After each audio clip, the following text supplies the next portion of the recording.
is on the agenda here. Oh, yes, we need to do that.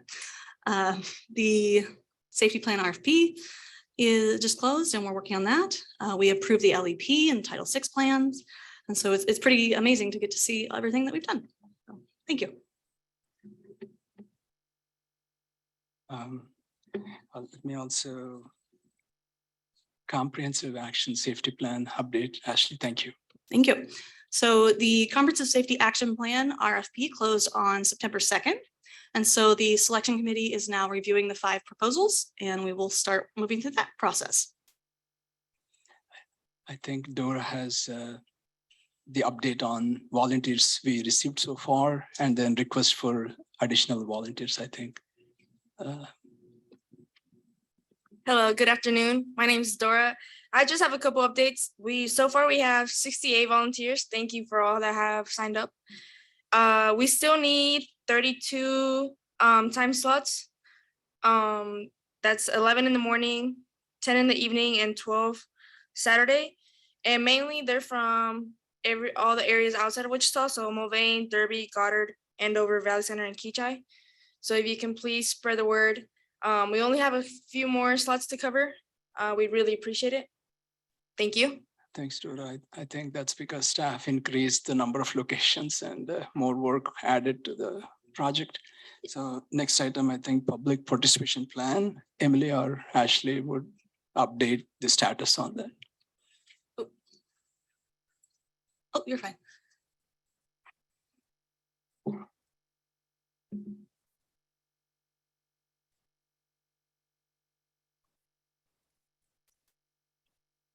Hi, hello again. WAMPO is currently in the process of reviewing and updating our public participation plan that is good for the next 5 years. This plan is currently has been sent to KDOT. They are reviewing and should have that back in time for our public comment period from September 27th through November 11th. It is a 45-day period that we are sending it out for everybody to kind of have comments or changes. WAMPO plans to have this plan presented for the TAC meeting in November, and then we're going to have that sent to the TPB in December. It's great. Thank you, Emily. I think, as you all know, that WAMPO is primarily involved in developing long-range transportation plan as well as short-range transportation plan. We have developed a draft schedule for Metropolitan Transportation Plan 2050, the long-range transportation plan that's due in June 2025. So the tasks are going to begin in 2023. Ashley developed a schedule of the key milestones. Ashley, would you like to briefly mention? Sure. So we will be forming the Plan Advisory Committee soon, starting this month. And then we'll be doing the call for projects in September of next year and go through January of 2024. And then the project selection process will be after that. And the final consideration for approval from TPB will be May 13th of 2025.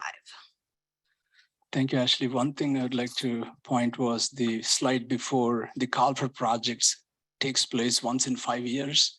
So it's a good opportunity that we would like to remind in several meetings. That's one of the reasons why Ashley and I thought we present at this meeting, so that all jurisdictions and entities have this opportunity and preparation for what projects and prioritized projects they can identify for individual jurisdictions as well as for the region. Mr. Chair, thank you. Moving on to the next item is consent agenda. Normally we just make a motion to approve all these. Ted, do you want to describe a couple of these because there's a little bit more detail? If you want to start with travel demand module, a model contract. Thank you, Mr. Chair. Happy to do that. In your packets, there's a staff report on which indicates that selection committee has completed their task of evaluating the proposals, and the selection of the consultant was recommended by the selection committee. And selection committee was one from KDOT staff. That staff is knowledgeable about TransCAD model and also travel demand model. And there's one staff from City of Wichita who is also knowledgeable about travel demand model and the Transcat software that the WAMPO uses, and one of the staff from WAMPO. So with that recommendation, it's now is seeking your approval to award the contract. And we worked with Kelly to put together the contract. Also worked with Allison at KDOT, who guides us very well and helps us page by page on what needs to be there. And we were happy to have concurrence from Allison Smith at KDOT and Kelly Rundle as well, our WAMPO attorney. And the consultant on board is also signed this, and Kelly also signed this, and now seeking your approval. That's item one. And the second item is the contract between WAMPO, agreement between WAMPO and Sedgwick County.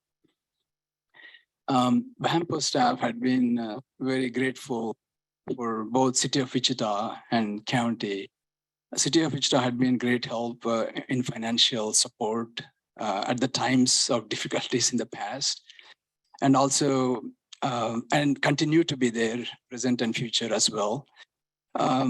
County also had been a great support in terms of housing WAMPO staff and providing these facilities and at no cost and for many, many months. So there was no written agreement so far.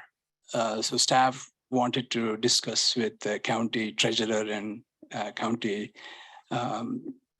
human resources and all, and developed a annual payments of $30,000 per year. Because this year, it's almost in the fourth quarter this year, 2022. It's probably one quarter payment for the year 2022, this year. But from next year onwards, the payments of $30,000 would be distributed in two installments in a year, $15,000 and $15,000.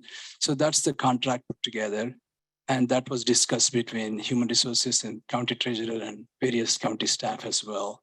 It was totally voluntary from WAMPO staff as a gratitude, and county never initiated anything.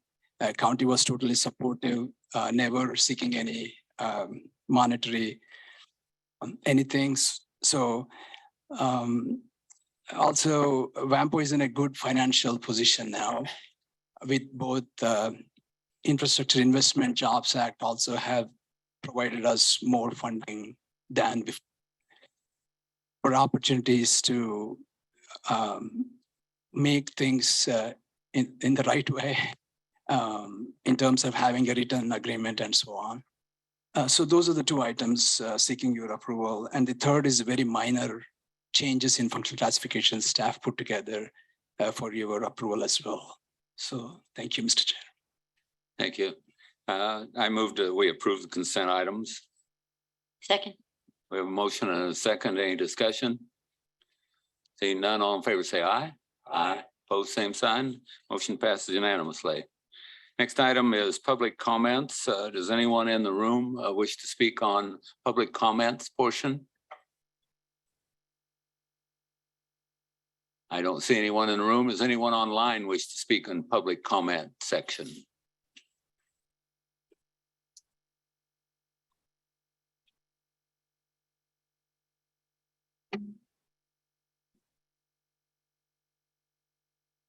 I don't see anyone online. We'll go on to the next item.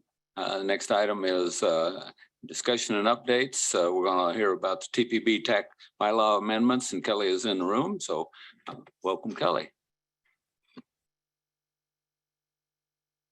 Okay, first thing we're going to talk about today are the bylaws for the TPB and the TAC.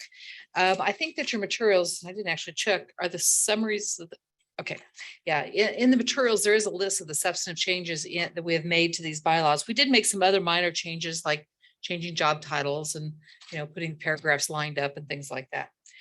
With regard to the TAC bylaws, the first thing we wanted to do was clarify that there should not be a separate member appointed from WAMPO. The chair is a member of the TPB. And there was a line in the other bylaws that said a member of WAMPO should be on TAC as an actual member. And we removed that. I don't think anyone has ever acted on that and had a WAMPO employee on TAC. So we just kind of removed that. There was something on attendance. You can clearly be active and miss a meeting. So rather than have you're automatically off if you miss 3 meetings, the bylaws were changed to say that if you're inactive, then the TAC may decide that you're too inactive and decide to remove you rather than automatically after 3 meetings. And of course, if the meetings can be held virtually as you are doing here. The TAC bylaws are very little, not nominal changes in that. As regard to the TPB bylaws, there's one thing we're going to need some input from you as a board on what you want to do. The question is whether there should be a member of KDOT as a voting member of the executive committee of the TPB board. That hasn't actually happened, but it's sort of working that way. So we need to know whether or not you want the bylaws to reflect that there's a KDOT member as a voting member of the executive committee of TAC. Of TPB. The other things were added in the TPB bylaws had to do with the public comment section, indicating that you should be, if you're going to make public comments here, they should be about a transportation type issue and not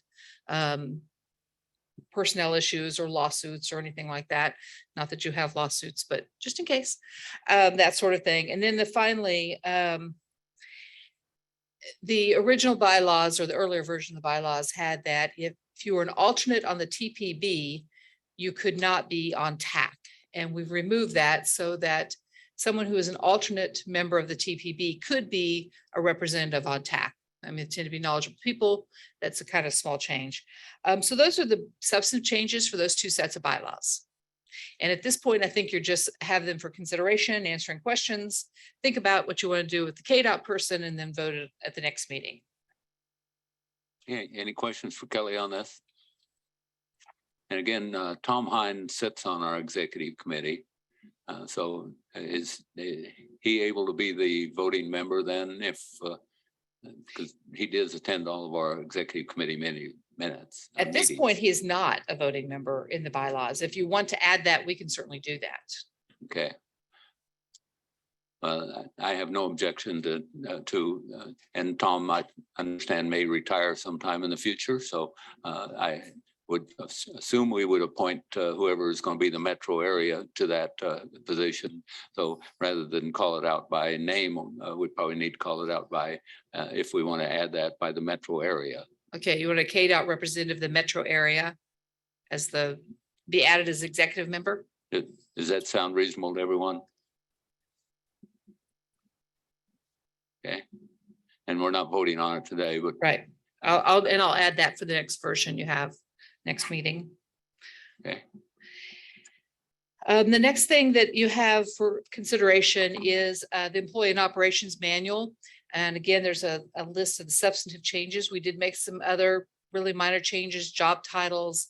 There was things that were narrative or now little paragraph, little charts because they're easier to read and that sort of thing. But the things were added substantively were the commitment to public engagement, which you have. It just was to add that in there for employees to be reminded of that. We have some things we had to add some impact for. We do have drug and alcohol tests for employees and for potential employees at the time they've been offered employment. It's contingent on the passing of drug and alcohol test. And we didn't have in this manual the consequences of that.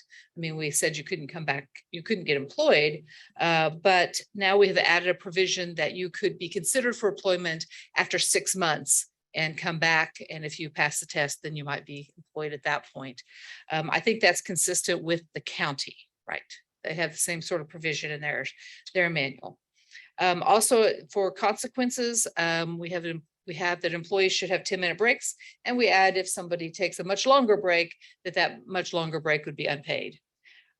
Again, these are just kind of adding consequences to this, asking that people request time off for vacation and their personal day.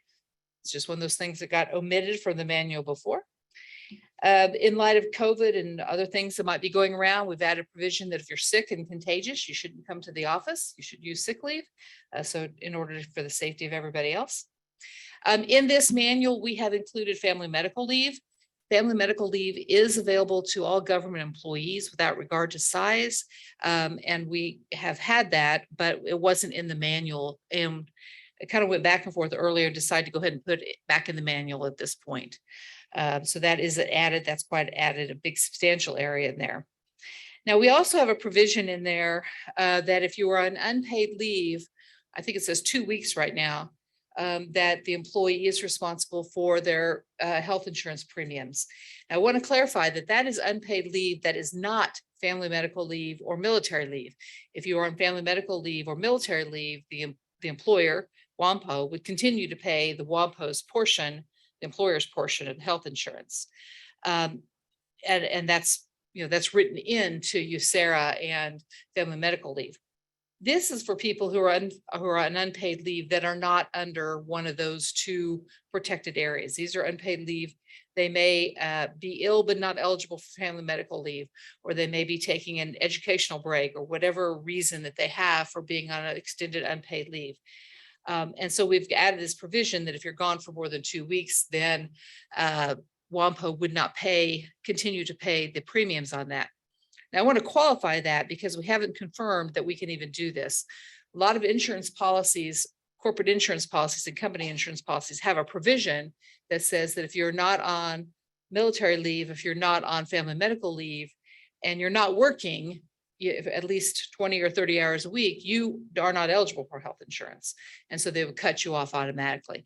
Other policies will allow you to be on for a period of time of unpaid leave. We have not at this point confirmed what the current carrier, health carrier for WAMPO has in that. So we may want to add that the 2 weeks is based on availability with the insurance carrier. Or if you want a different time period, we could certainly do that also. Because WAMPO has an alternative work schedule where they can work 9 hour, it's 8 9-hour days and 1 8-hour day in a 2-week period versus 8 hours for 5-10 days. We had to calculate how you would figure holiday pay when that bumps out to that schedule. So we put that in there. Add some more details on credit card usage. Those are control matters. We have taken out the procurement procedures out of this manual. That's going to be a standalone manual or handbook or policy or some, probably have policy, I guess, that we'll work with KDOT on that one. And we've changed the email policy a little bit. And we've again add some ramifications, some discipline issues for violation of these policies. And the other thing that was added in here is what happens to someone who retires from WAMPO and they have a bank of sick leave. A lot of entities, I'm sure all of your entities, have something you do with that sick leave bank if they have a lot of hours. What we have proposed here, talking to the WAMPO staff, was someone who's retiring in accordance to the retirement plan, which I assume is 60 days, 65 years old. Someone who gives at least 60 days notice that they are retiring, that those people will be able to get up to 100 hours of sick leave paid to them at 50% of their hourly rate versus 100%. That would give them basically up to 50 hours of paid salaried wages for if they had that much hour in sick leave, if they are actually truly retiring and they've given notice and things like that. Those are the big substantive changes in there. Do you guys have any questions at all? I don't see any questions. Okay. Kelly, thank you very much for working all of the bylaws and the employee operations manual. She did brief it to the executive committee during our last executive committee. And next month we'll vote on it. Okay, and we'll know next month for sure about the health insurance plan's ability to provide coverage for people who are unpaid leave that are not family leave and medical leave. And so we'll have that in the manual also. Okay, if anyone has any questions, so between now and the next meeting, make sure you get a hold of Chad so that he can let Kelly know and we can make sure that we're ready to vote on it. Okay. All right, thank you. Next is the UPWP task update, and it's Ashley. Thank you. So I am Ashley Byers, the Transportation Planning Manager. I realized I didn't introduce myself. This is a follow-up to last month's topic about the 2023 UPWP tasks. Commissioner Dennis asked us to come back so everybody could think about these potential tasks between meetings. As mentioned last month, the MPO has 5 core documents that we work on, and all of our activities that we work on in each year that's spelled out in the Unified Planning Work Program, the UPWP, helps us achieve these projects. And so there's the MTP, the TIP, UPWP, the Public Participation Plan, and then the Congestion Management Process. Here's a list of all of the tasks we're looking at doing next year. And our question is covered up by the video. There we go. Are there any other tasks that we should consider while we develop this UPWP? And that's all I have. Very good. Any questions of Ashley on this? And this is not something we're voting on today. So No. it's an update. Yeah, I don't see anything. Thanks, Ashley. But Ashley's going to stay up there and we're going to talk about off and on road bike facilities. Thank you. So staff gathered the existing and future bikeways based on the regional bike bed plans that were completed by all the different municipal organizations. And we have those all listed on our website. And then staff digitize all of the bikeways into GIS so we can make a master map of all of the bikeways across the region. We did this by taking the PDF and then importing it into GIS and tracing over the lines. We then presented this to the Active Transportation Committee and TAC and got feedback regarding that, and then sent it to the jurisdictions to make sure we accurately captured the bikeways. So just a little bit about what the different bikeways are. We have 2 categories. One is off-road, and those are bikeways that are truly off-road. So we have the unpaved trail and the mountain bike trail. We have a shared use path, which is a sidewalk that is at least 8 feet, and a side path, which is a shared use path that's along a road. So you can see from these 2 pictures that these are both wide sidewalks, but they are very different to bike and walk on because the shared use path is along nature and the side path is along roads. And so you have to interact with driveways and intersections and all of that. Then we have on-road bikeways. So we have bicycle lanes, the marked signed shared lane, which is a Sharo, bicycle boulevard, which are roads that are optimized for bikes and peds. These roads are not close to vehicles. They just are more comfortable for people walking and biking.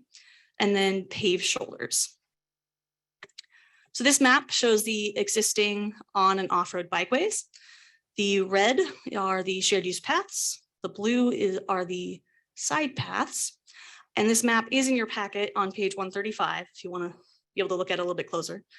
The green is a bicycle lane. Orange is the Sharo. We have bicycle boulevard in purple, paved shoulder in brown, and then unpaved in kind of a green and mountain bicycle in the blue. This map shows all of the proposed future bikeways. And this is really a planning level map. These are not lines that are absolutely going to happen. These are for plans in order to think about where we should put bikeways. And there are different ways that they're prioritized across the different jurisdictions. So we show priority and future. And in order to see where the bikeways would actually be or when they would be implemented, we'd have to talk to each jurisdiction. So this is, again, this is where bikeways are going to be, next year. This is a very long-term map. So we will be using these maps in the active transportation planning process, which we will start in 23 and 24. And we will help identify gaps in the bikeways and identify future prioritized routes. And we will be developing an interactive online map for the existing bikeways that we will put on the WAMPO website. Any questions? Anyone have any questions on the bikes? I don't see any. Move on to the next action, or not action item, this information item, and it's the new Delano Multimodal Transit Center, and looks like Paul Gunn is one who's going up to speak. Thank you. All right, so we can use the mouse, that, or the keyboard. Okay. Whatever you want. Great, thank you. Paul Gunzelman, Assistant City Engineer, City of Wichita. Here to present on the multimodal facility with transit. This is a view, and we'll get into more views of this, of the facility. This is a view. Well, let me go to the site plan first. Project site is located just west of Riverfront Stadium on the west side of Sycamore, bounded by Sycamore, Oak Street, Texas Avenue on the north, and Burton on the south side of the facility. The facility will include, to the right side there are two buildings separated with a breezeway. The lobby will be on the north portion of the northern building. We'll also have a security office just to the south of the library, or of the lobby, that will have view onto the platform as well as into the lobby. There will be a few office spaces. There will be public restrooms that open in onto the platform, as well as restrooms for staff. The building to the south will include additional offices, restrooms, break rooms, as well as space for the transit bus drivers as well. The platform will have space for 12 buses. They will enter off of Burton and exit onto Texas Street, and then towards Oak Street in the northwest corner. There will also be space for light maintenance, basically just to replace light bulbs or anything like that, if needed, while the buses are being laid over.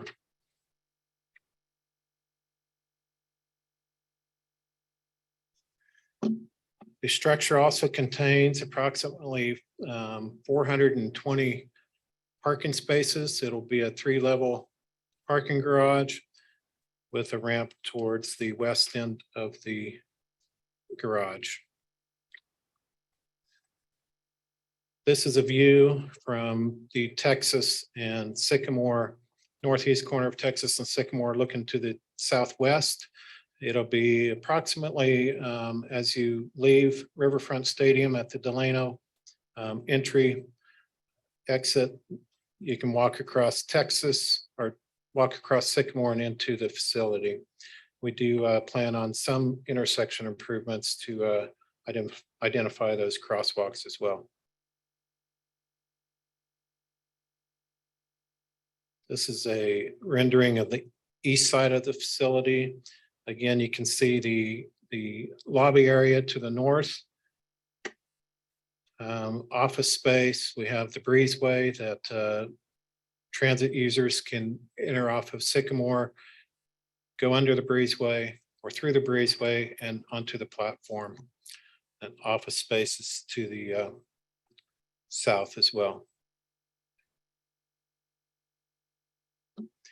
This is a view of the north side of the facility where the buses would exit onto Texas Street. And a view from Burton looking north under the platform or through the platform. We do have a ramp for vehicular parking that is along the west side of the building, adjacent to Oak Street, that vehicles will enter and exit off of and onto Burton Street.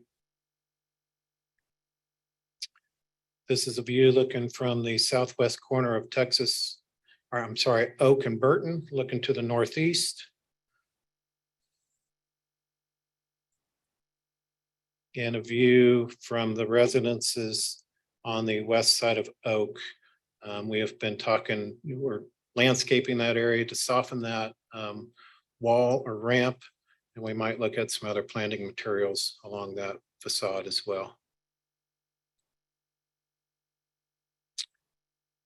This is a view looking from Texas and Oak Street looking to the southeast. We do have a stair tower on the northwest corner of the parking facility. That will allow folks parking in the parking structure to exit those stairwells and walk up Oak Street to get them 1 block further west into the Delano area instead of using the stair tower there at Sycamore and Texas Street. This is a view looking to the east while you're standing on the platform, the lobby area. We do have the security office with the window facing the platform as well as one looking into the lobby area. We have ticket window for Wichita Transit. We'll also have space for intercity bus ticketing, as well as kiosks for tickets that folks can use the kiosk to purchase tickets. And then the restrooms will be to the south, located here for the public to enter, to use those public facilities from the platform.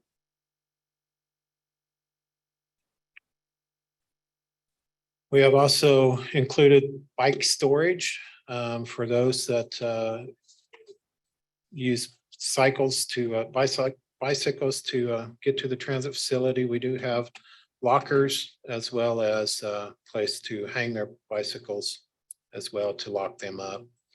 We also have space for scooter rentals and also bicycle rentals as well.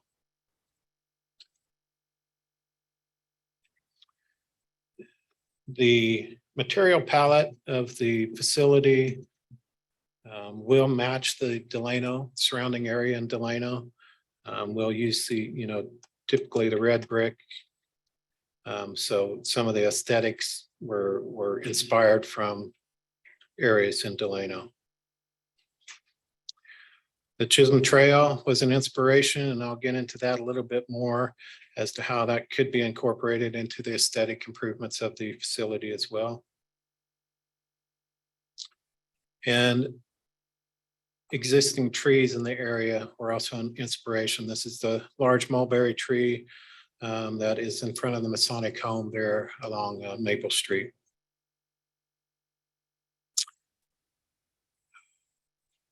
As you saw in previous pictures, we are looking to screen the part of the parking garage with metal screens. We are looking into, or the artist is looking at perforating those panels with some of the tree renderings that you had seen.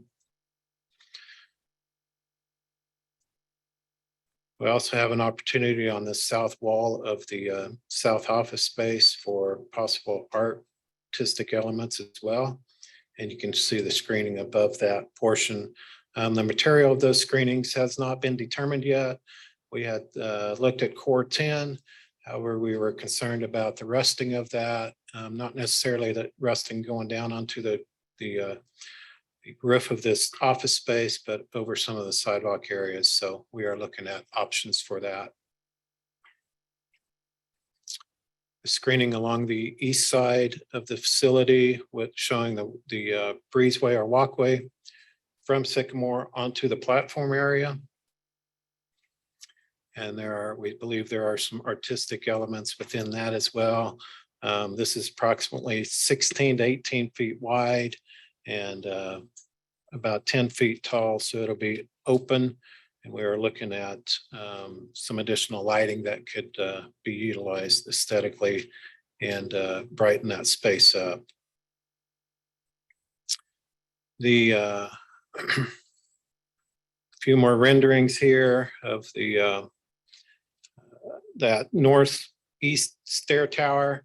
That would be a glass, and we were looking at maybe a way to reflect that Chisholm Trail onto that glass so that it would be visible from Sycamore Street as well as Texas. So that is shown on this rendering here of what might be able to be done. We believe there are also opportunities in the lobby area with the ceiling as well as the south wall of the lobby in order to get some aesthetic improvements on that as well. We have completed 30% plans at this time. We have done quite extensive public engagement, went to various district advisory boards, design council, bike ped advisory board, transit board, et cetera. Got good feedback from them.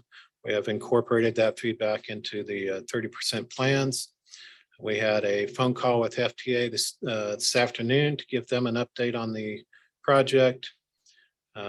Trans Systems is our design consultant on the project. They have submitted their scope and fee for final design. I will be taking that to City Council here, hopefully within the month for approval. And then we anticipate final design from where we are now to take approximately 28 weeks. We are anticipating opening bids on the project in mid-April to mid-May and break ground early next spring, early summer. This facility is, the budget is $20 million or approximately $20 million. When we had the 30% plans, we were over the budgets. We had went back and taken some things out. Originally, it was a 500 space parking garage. We took out a level. The upper level, reduced it to 420 spaces approximately, and a few other things that we have changed that we believe is within budget at this time, based on the way things are in the world today. We do have a 15 to 30% contingency in our estimate at this time. So as we develop 60 and 90% plans, we will continue to look at that estimate and make necessary changes as needed.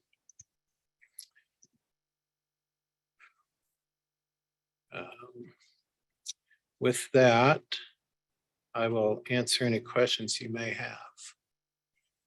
Well, thank you, Paul. Does anybody have any questions? Yeah, Bert. It could be a budgetary issue, but just with the parking garage and where it's located, have you looked at either above ground or below ground pedestrian crossing between the games and getting back and forth? We have not. We were, wanting to improve the intersection there at Texas and Sycamore is where we were starting. So, but we have not looked at any overhead or underground. As we did scale back the project, we still meet. We did receive a $14.2 million grant from the FTA, and we still meet the conditions of that grant, scaling back the parking and not transit operations still meets that. So we are still within the grant authority as we had scaled back. Councilman Fry. Thank you. Mayor, I think you asked between the lanes though, right? Not from the street access. Well, I was just talking about crossing over the main street with all the traffic, the pedestrian traffic, if there's a way to avoid being street level. So I thought you meant between the lanes of the buses themselves within the facility. Paul, thank you for the presentation. If I remember correctly, maybe you didn't address it, but I thought there was some dedicated square footage for multi-use leasable opportunity. Is that not in this plan? We started with that, Councilmember Fry. However, we have taken that out. Partly was budget, partly because FTA wanted us to enter into an agreement with a potential retail place prior to having the facility done. And so they wanted an agreement in place prior to having this as we were going through. But part of the grant was contingent upon having that mixed use office space. So they're still fine with giving us the full dollar amount with that being removed? When we had we had that discussion with them this afternoon. We had, going into this, we had filled out a facility planning use document that did show the retail space. I have modified that. I presented that to them this afternoon, showing that being taken out. We've had that discussion with them as we've gone through this process. And yes, they are okay with that being removed. And we have that in writing. I can ask for that, yes. I'd like to see that. We please. Thank you. now, we will still have the intercity bus with Greyhound within that facility as well. So they have a contract through 2025. They have not renewed it at this time until, I think they're waiting for this to be completed, but I do think that serves as part of that purpose.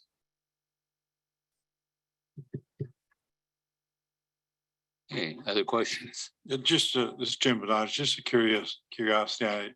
When I first heard about this, I thought, well, why would you not put this near the railroad station? Because we're looking at trying to get that railroad train to Oklahoma City, but I understand you're already pretty well into this. But any thought as to how you might be able to transport people between the railroad station in here and maybe the airport here? Or I might have Mike address that that's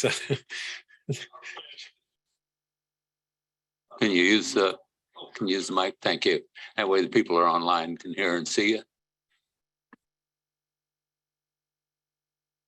I'm Mike Tan, the Director of Transit for the City of Wichita. Our plans for this with regards to the parking facility and how it interacts with transit is that by 2025, we'll be in a position to provide commuter service to and from those locations. So you mentioned the train station downtown, I'm assuming the one you're talking about. We already have multiple buses that go that will go from this facility right by that facility. So that would be incorporated right into our regular service. We've had discussions about the airport. Currently, right now, there isn't a large demand for transit. If it gets to that point, we certainly are in a position to run from this facility directly to the airport as well. So as those multiple modes of transportation develop, we're in a very good place in order to expand that, and also to WSU and hopefully Bel Air someday. But that's one of the components of this facility, is that it's commuter based as well as regular fixed route based. Other questions? Does anyone online have any questions?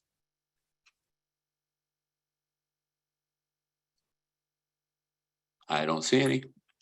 Well, thank you, Paul. Thank for you. coming down and briefing us. We appreciate it. Next, we have Michelle Needham from KDOT going to brief us on economic development.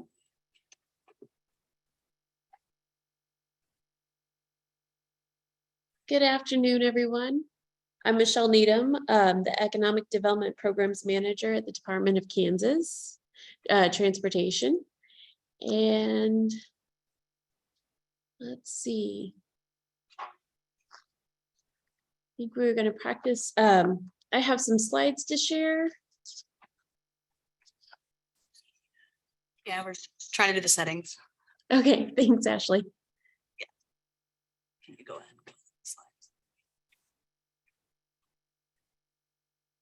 There we go. Perfect.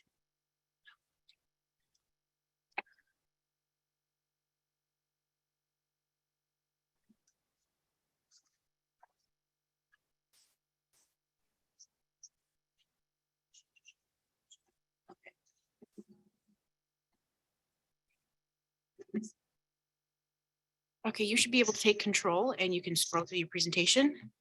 Okay.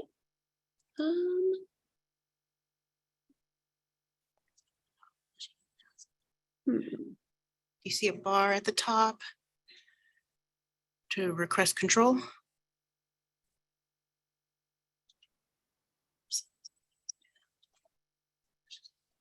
There we go. All right, you should have control. All right, thank you. Welcome.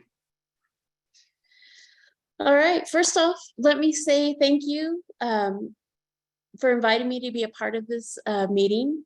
We're always excited to find new ways to partner with communities and to provide opportunities that improve the quality of life for Kansans. So to start, as you all know, transportation is about roads and bridges, but it's also about so much more. It's about healthcare. As technology and the needs of our communities are changing, we're changing too.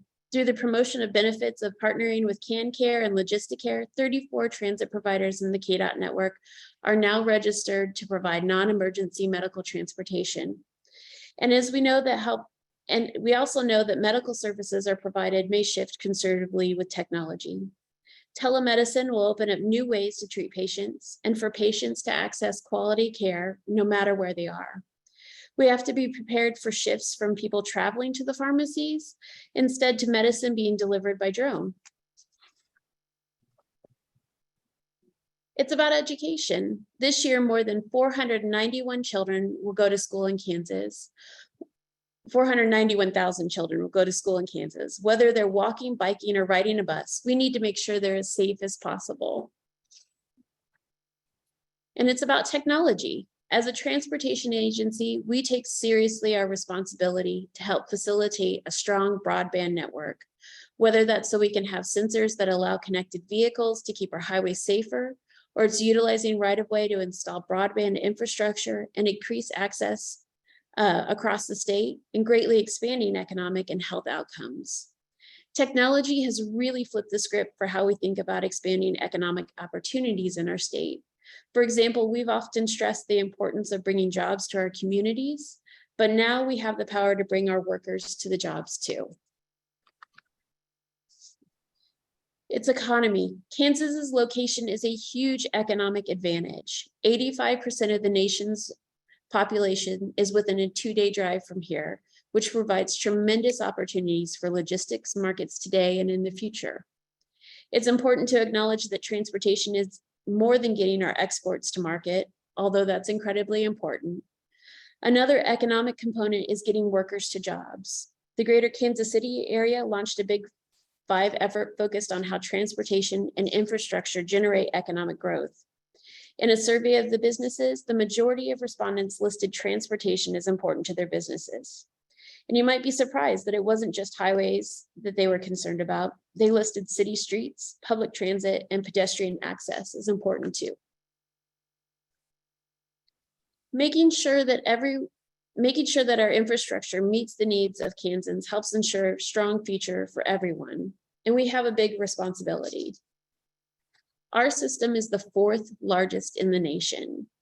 It provides the ability to reach the Pacific, Atlantic, and Gulf coasts in less than 3 days. And because of this, over $600 million in freight is transported daily, which is why the Eisenhower Legacy Transportation Program, or IKE as we like to call it, was created and passed by the legislature in 2020.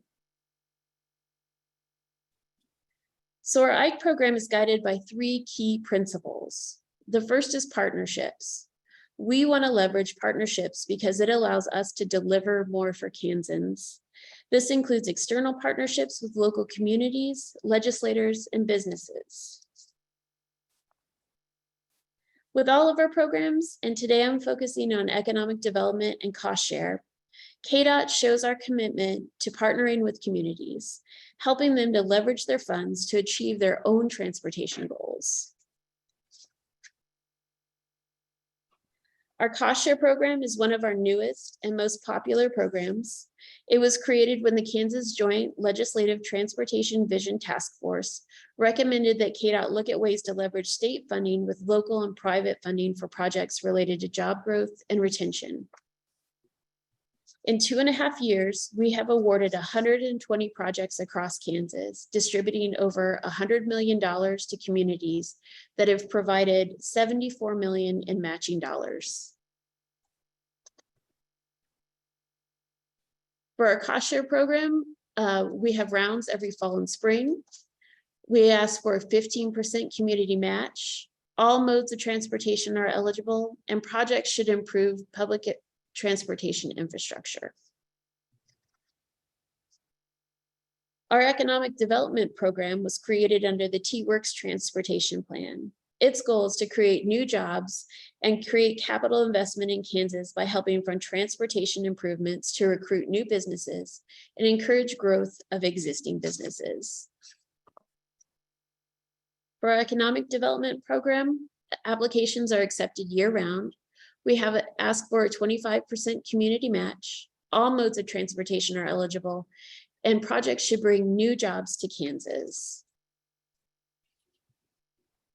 In 2020 through 23, KDOT has committed to investing over $54 million in 22 economic development projects across the state for businesses that had invested over $2 billion, creating and retaining over 6,000 jobs in Kansas. Our second goal under Ike is more options. We want to provide Kansans with more transportation options because it'll expand their quality of life. And like I mentioned earlier in the survey of businesses, the majority of respondents listed transportation as important to their businesses. So as we look to the future and how we as a state and as communities grow, it's important to look at the overall picture. Industrial parks serve their purpose, but is there a plan for getting workers without vehicles to the site? Are there transit options for people across the city who have to work second or third shifts? Have we incorporated quality of life concerns as we move forward? These are just a few of the questions that we look at when we look for more options for Kansans. And our third is problem solving. Ultimately, we're here to solve problems. It's not always glamorous. History books aren't written about fixing potholes, but it matters to the person who has to drive over it every day on their commute, to the businesses that want to move their freight safely, to the communities that take pride in their roads. By fixing these things, we make their lives a little better, and we demonstrate KDOT's commitment towards working with communities in the ways that they need. So for more information about the cost share and economic development programs and all of our partner programs that KDOT offers, please visit us at ks.ike.org/community/resources, or you can email me directly at michelle.d.needham@ks.gov. So at KDOT, we know transportation is more than roads and bridges. Transportation is about people. Keeping people safe and improving their quality of life is at the core of virtually everything that we do. Thank you all so much. And does anyone have any questions? Thank you, Michelle. Does anyone have questions? Well, Michelle, I just signed out 2 letters this morning of support to our communities here in this area for projects. When you get them, I hope you look favorably upon those projects, and we'll, I'm sure, be sending other ones to you in the future. But we sincerely appreciate what KDOT does. Secretary Lorenz is. Oh, absolutely. And I look forward to seeing all projects and letters from everyone. Well, thank you. I look forward to it. Thank you very much. I don't see any questions. Appreciate you bringing. Thank you. Okay, we'll move on to committee updates. The first one is the executive committee. We did hold an executive committee. The main things that we discussed during the executive committee, you've already heard today, is we brought them first of all to the executive committee to brief, and then to you all today. So we did talk about the employees operations manual, the agreement between Sedgwick County and WAMPO, the TPB and TAC bylaws, a CPG grant increase, and Chad always provides us financial reports so that we know what's going on with WAMPO. We did have an executive session during our executive meeting to discuss a personnel issue. We originally thought it was going to come before this entire board, but it's been resolved. So that issue is beyond us right now. Hopefully it stays beyond us. If not, we'll bring it back to you all. So that's kind of what we discussed. Remember, our executive committees meetings are all open. We'll announce every quarter when and where that they're going to be located. And everyone is invited. We did provide a Zoom capability for people if they wanted to join us by Zoom. So that's what happened from the executive committee. Any members of the executive committee have anything that they'd like to add? Seeing nothing, we'll move on to active transportation. I don't see Alan in the room. Is Alan online?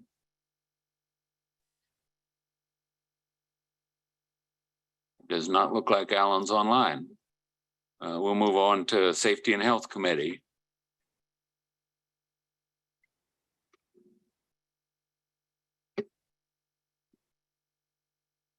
Doesn't look like anybody's here from Safety and Health. How about KDOT? We'll start there. We've got a couple in the room. Michael. Sure, thank you, Commissioner, Chair. So I'll give you a little bit of update about some projects we have going on. We have the North Junction Accelerated Gold Project going on. Everybody's aware of that and the congestion that's causing. We look forward to that continuing to move forward. The Gold Project, which adds the flyovers to southbound and other movements going northbound from 96, is letting in the next couple months. Looking forward to that project. Also working on the East Kellogg development. There's a public meeting tonight from 4:30 to 6:30. It's at Sunflower Elementary, 616 East Douglas Avenue in Andover. Everybody's welcome to attend, see what our progress on that project. Then we have the K96 project, of course, we're working on converting to 6 lanes and looking at interchange improvements at a few of the interchanges along there. And we have that moving forward behind the scenes. Other projects in this area that pretty high priority for KDOT too, and for everybody. 54 bridge over the Wichita flood control, now the Mitch floodway. That bridge is in pretty bad shape. We've been working and we've selected a consultant to start looking at that, see what we could do to incorporate that into a future project, make sure we do it right. I-235 Zoo's another one we're looking at with the bridge replacement. These are really bridge projects, but what we can do there while those projects are going on also. If anybody goes to the meeting tonight, see you there. Thank you, Brent. Any questions? I don't see any. Tom is not at the meeting today, so you covered most of the things that are happening in the metro area anyway. Do you have anything else to add for the metro? Oh, Tom is online. Nothing else for the metro. Tom will be at a public meeting tonight. Oh, He's okay. setting up for it. He's setting up for that. Very good. All right, thank you. Now we'll move on to the Federal Highway Administration. Is Rick Buckland online or anyone from Federal Highway Administration? Because I can't see from here. This is Cecily Cochran. I have nothing new to report at this time. Super. I appreciate it. Thank you very much. And does anyone in the room or online have anything that they need to add to the meeting today? Seeing nothing, a little over an hour. We're ready to go. We'll adjourn. Thank you for being here. Thank you.